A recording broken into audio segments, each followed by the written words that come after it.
So I have come up with a plan. A plan to bring back the old internet. Which I know is like, okay, well, people have done that before, number one. And number two, like, how?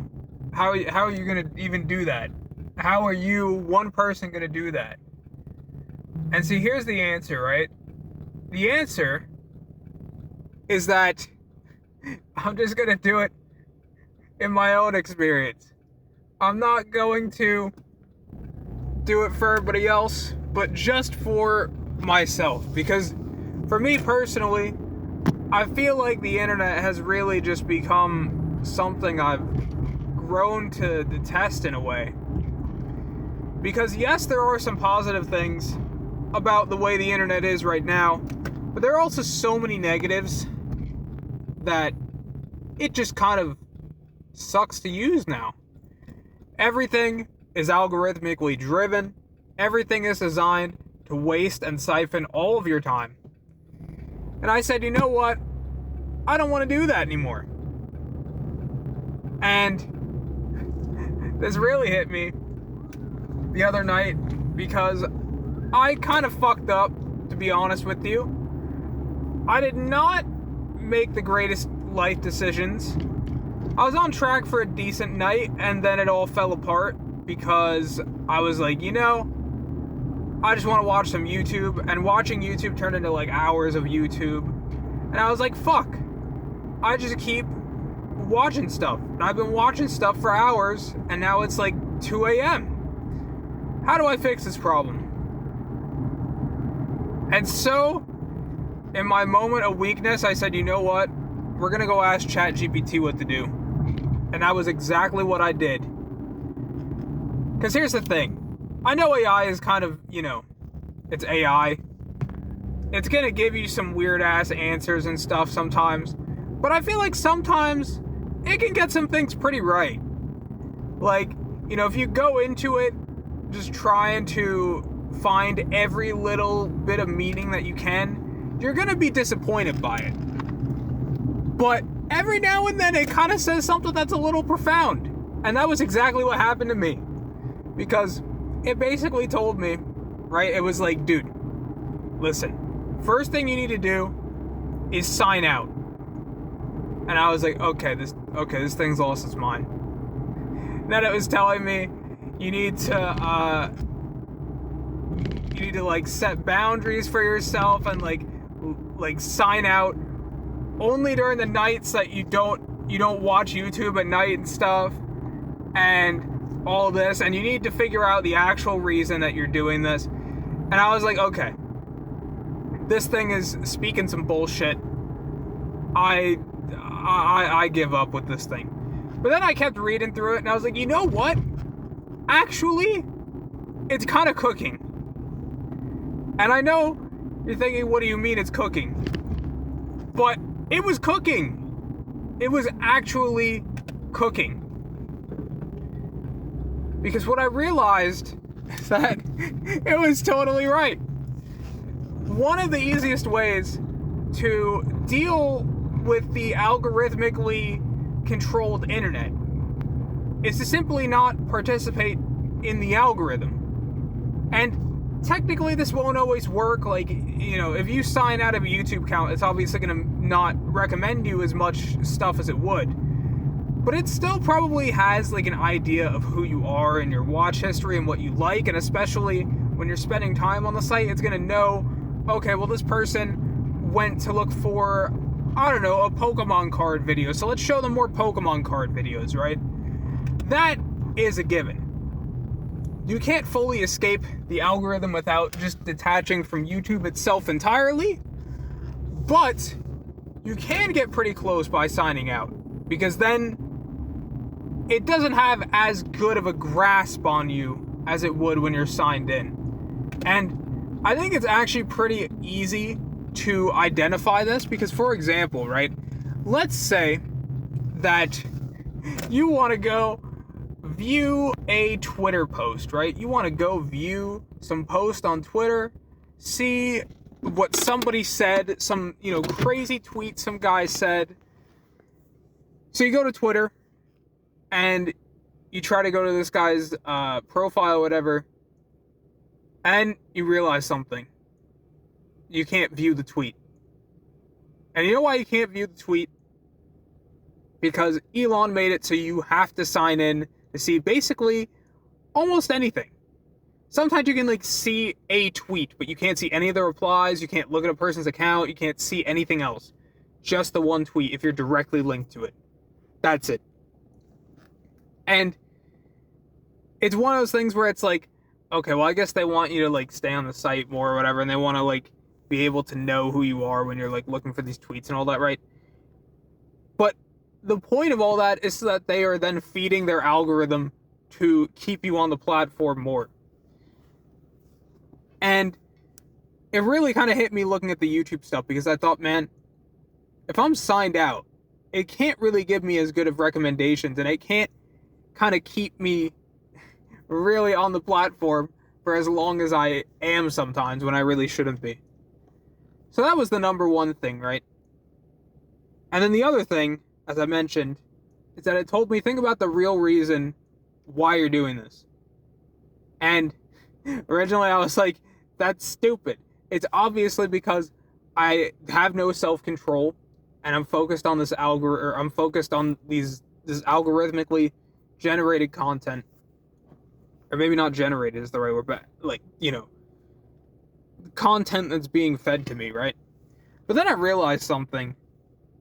It was actually kind of cooking. Because I realized, you know what? Maybe there is some truth to that. One of the things it was saying is like, you know, this is like your free time and you finally have control over something, and you just want to do something with your free time. And also something else it said was like, maybe you have this night and you just don't want this night to end.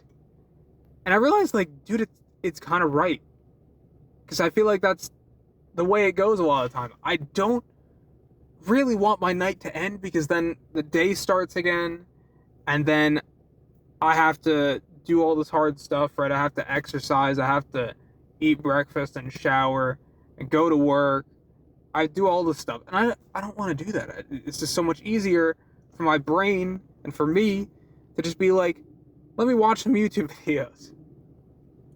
And so this is the primary reason that I'm making this video now, because it kind of spoke to me, and I was like, wow, you know what? It's cooking.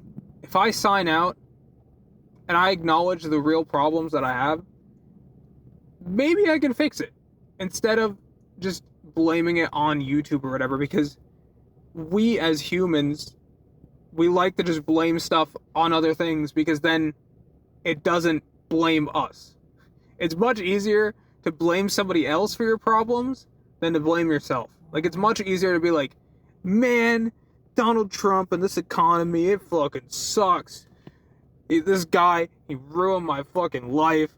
Instead of just being like, well, I kind of fucked up my own life because I gambled all my money away, and I gave some homeless guy on the street $10,000 because he said he would 10x my money.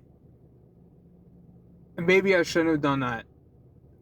And that's something that a lot of people just don't really want to acknowledge.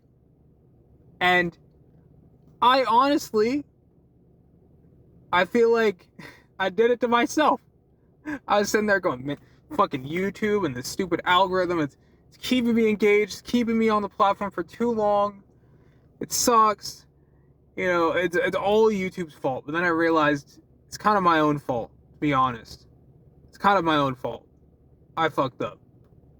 So now I'm kind of owning up to my mistakes and saying, you know what? Let's fix this. So I signed out, which signing out is also a pain in the ass. I don't understand why YouTube does this, or why Google in general does this. But they make it so you sign out, and you sign out of all your fucking Google accounts, man. I'm pretty sure it used to not be like that too, like way back in the day. It used to not be like that. Now you click the sign out button. You can only sign out that way. Or at least I think so. I don't know. Maybe I'm just stupid. But you click the sign out button, it signs you out of every single Google account that you have. So then you have to log back into like any Google account that you want to use, and it's across all Google services. So it's like if you have something on Google that you want, if you have Gmail, Google Drive, whatever, you have to log back in on each one, and it's such a pain in the ass. But the great thing is that because it's such a pain in the ass, that means that I can just kind of not feel the need to just log back in quickly. So that is a good thing, to be honest with you. But this kind of all ties in to how I plan to bring back the old internet. Because I think saying, like, just quit watching YouTube ever is kind of stupid. I think there probably is, like, a happy medium, right? Of, like, I'm not going to watch as much YouTube anymore. I'm not going to watch, you know, some drama video. Like, my friend all the time, dude, he tells me about these lol cows. And I'm just like, I really don't care. Like, I'm not that invested in these random fucking idiots' lives. Where it's just like, they do the stupidest thing. They're just fucking, they're like, you know, pedophiles. Or they're just like, they're fucking talking to their audience.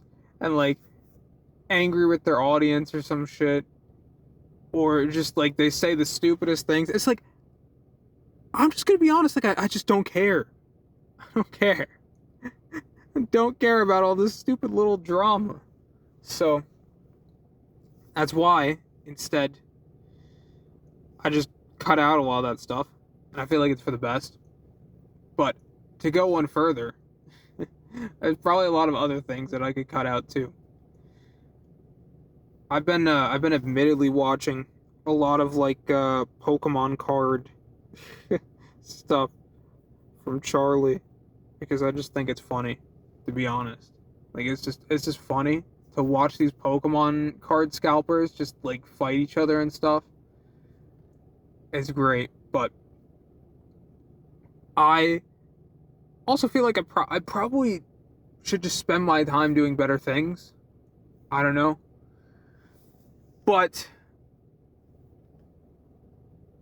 I think there is a happy medium for sure, because it's also saying, like, I'm just not going to use YouTube ever is kind of a dumb thing, because there is music on YouTube, there is stuff that is worthwhile to watch on YouTube, there's also educational content on YouTube, so, like, just going into your browser and blocking YouTube is not going to work. It doesn't work. That's like the big problem that I have, is that doesn't work. So how do I fix this? The simple answer is to keep using YouTube, but just to make it less prevalent in my life. And the easiest way to do that is to stop letting the algorithm control it. And this is where the old internet comes in. Because back in the day, which I know I sound like an old man at the age of 26, but yeah. But back in the day, when we wanted to find something, you had to go looking for it. It wasn't just like you type it in, or, you know, it just pops up on your homepage or whatever. There it is. You had to go search for it. So it's like, for example, if you wanted to find,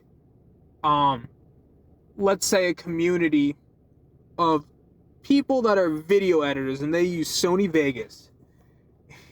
You didn't just get that stuff, like, recommended to you through Instagram or whatever. You had to go actively search for it. You'd have to go search for it on YouTube, find tutorials and whatever. Or you would have to go find, like, a forum or something. And forums, they're not algorithmically driven. It was based on, like, what had the most likes, or what had the most upvotes, or what was, like, the newest thing that was posted. And so, it was a lot more organic in a sense, because you weren't just being fed something that this algorithm would know that you would like. You were just discovering something. And I think for me, that's kind of something that has become extremely lost over the past, I don't know how many years, but I'm going to say at least like 10 or so years, maybe more at this point. There's not really that discovery anymore. There's not that sort of decision to make. Because before you had the decision, do I want to go looking for this stuff, or do I not really care?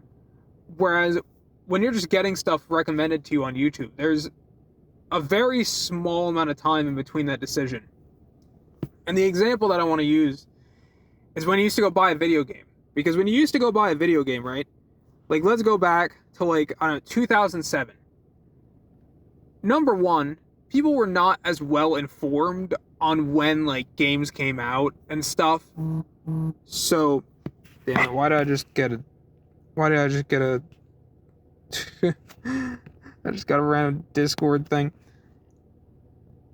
But, fuck, I lost my train of thought now, too. Because now, putting this Pokemon in this gym.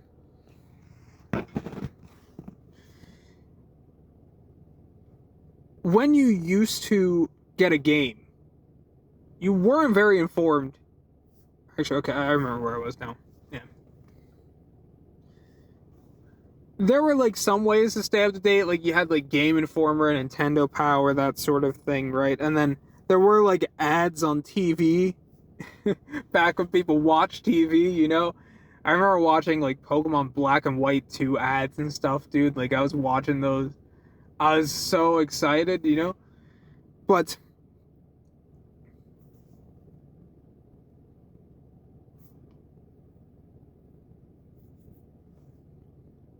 people weren't informed necessarily. Or maybe they had, like, a vague time of when the release date was, but they didn't know. And the thing is, too, is you couldn't just digitally pre-order it and just be able to play it whenever. You had to go get the game. And so, this kind of created a sort of way to realize, do I want to actually do this or not? Because before, there was an actual barrier to being able to get that game. And sometimes that sucks, because you would rather just be able to go buy the game and just instantly play it and not have to just cut out the middleman of having to drive somewhere or walk somewhere and get it and then get all the way home. But the thing about that barrier is it gives you a chance to kind of reflect and think, do I really need this? Or do I really want this game? Or am I just buying into the hype? And sometimes, right, sometimes you would get to that store and maybe the game actually hasn't come out yet, because you thought it came out, but it turned out that they delayed it and you didn't know. Or sometimes you get to the store, and there's no copies left, and it's like, well, that sucks. Guess I'm going home empty-handed. So there was a risk of going home empty-handed. And on top of that, there was actually a real kind of cost to go. Nowadays, you have an infinite amount of copies because they're just digital, right? And on top of that, there is no actual kind of cost other than buying the game itself. And so that leads to a lot of impulse purchases. For example, basically like 80% of Steam, because let's be honest, anybody who uses Steam has games in their library they have never played, probably never will play. And so realistically, it's just a giant waste of money. But we keep doing it because it's like, well, fuck, I mean, it's like $7 instead of, $30. Let me do that. The reality is those $7 are just, you're just burning those $7.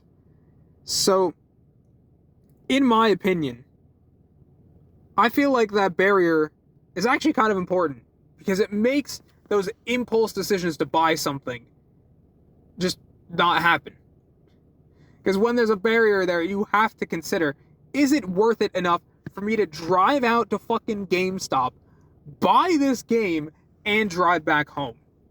And also deal with the risk, maybe they're not going to have it. Maybe there's not enough copies. Maybe it didn't come out yet. Something like that. And I think that barrier is an important thing.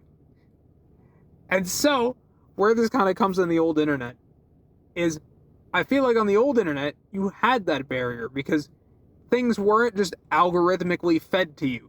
You had to go seeking that stuff. And that is a barrier that takes time, that there's a cost to. And when you're not doing that, then it just makes it so much easier for you to do things that realistically you shouldn't do. And that is exactly why I am now signing out of the YouTube account I use to actually like watch stuff, because I don't use these ones that I upload on to actually watch stuff or comment on or anything like that. So I'm signed in on these ones. But what I'm doing is I am not actually using like the algorithm and stuff. I am manually going to people's channels that I want to watch, right?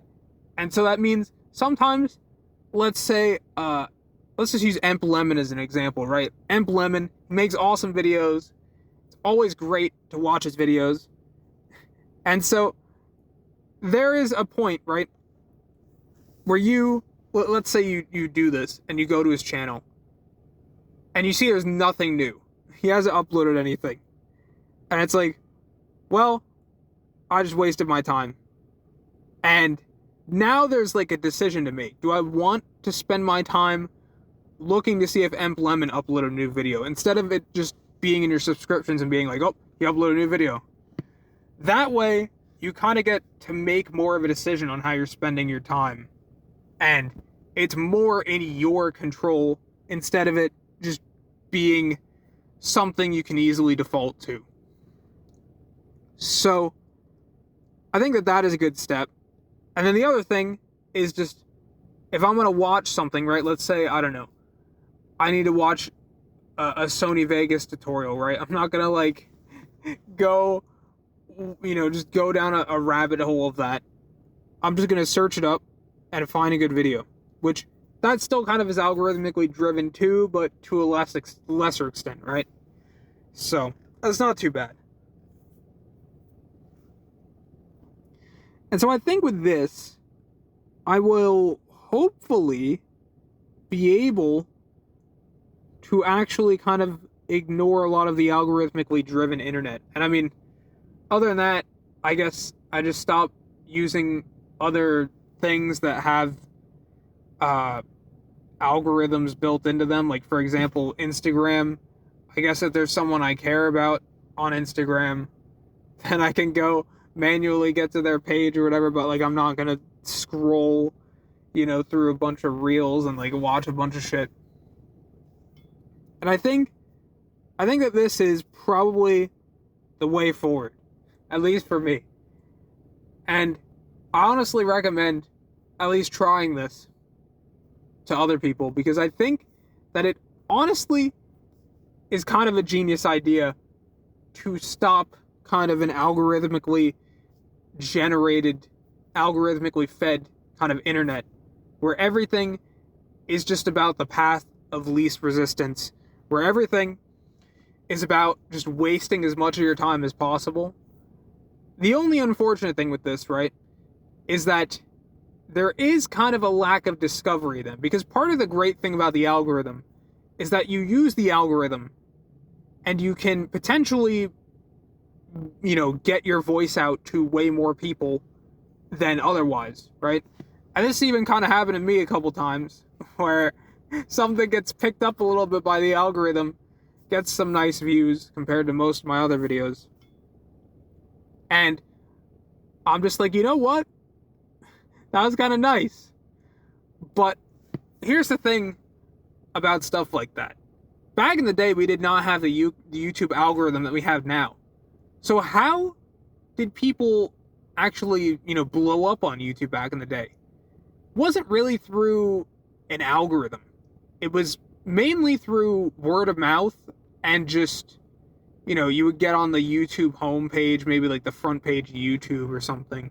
Maybe you'd have a video that would blow up on Reddit or blow up on some other forum or whatever. That was how people got popular back in the day. And I mean, for me personally, right? One of the first YouTube creators I really started watching was Smosh, which now people I feel like probably don't know as much, but back in the day it was very, very, very big. And first Smosh video I ever watched was that Pokemon in real life video, which I think is It's definitely like top 10 of their most popular videos ever.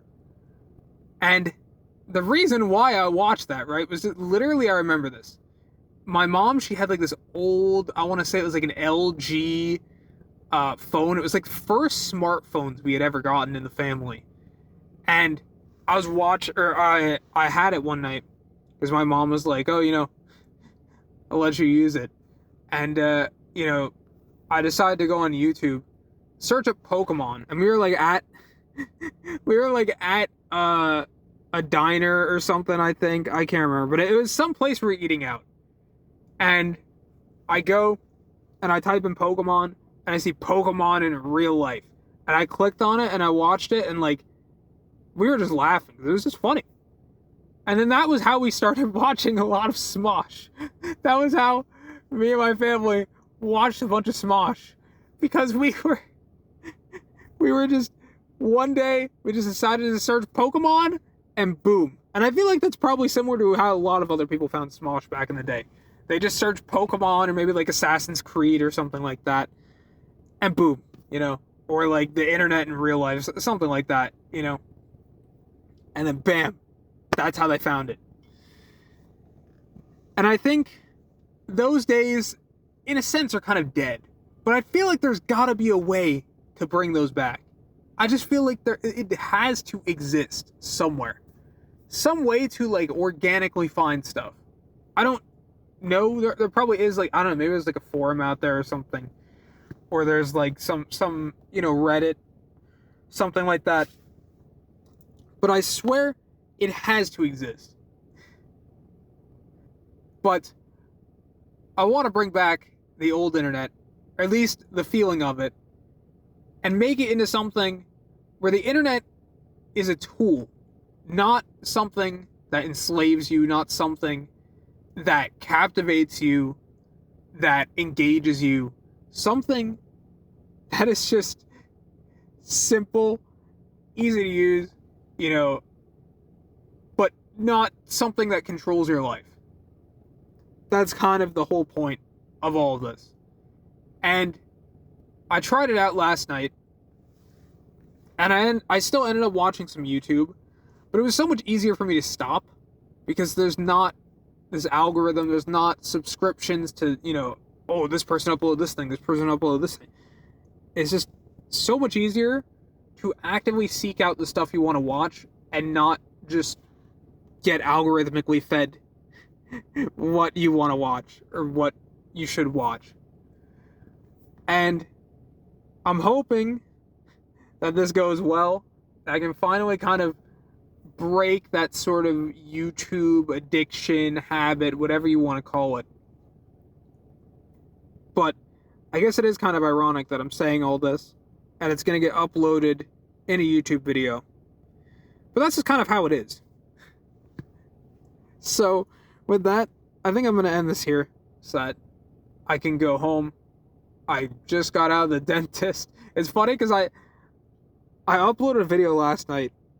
And that video I recorded the night before I went to the dentist the last time to get the temporary crown in. And I just got the permanent crown in now. So it's like, it actually kind of fit. I was watching it and I'm like, oh my god, I'm talking about going to the dentist last time when this is now, tonight is the night before I go to the dentist again. It was too funny. But I got my permanent crown in. Feels alright. A little sensitive, but, feels pretty good. I like it. And, next week I got more dental work, so that's gonna be fun. I'm getting 2 fillings, I think. So it's gonna be a moment, so, yeah. But I'm just gonna keep working through it, keep getting everything done, and, yeah, and just not spend as much of my day on YouTube.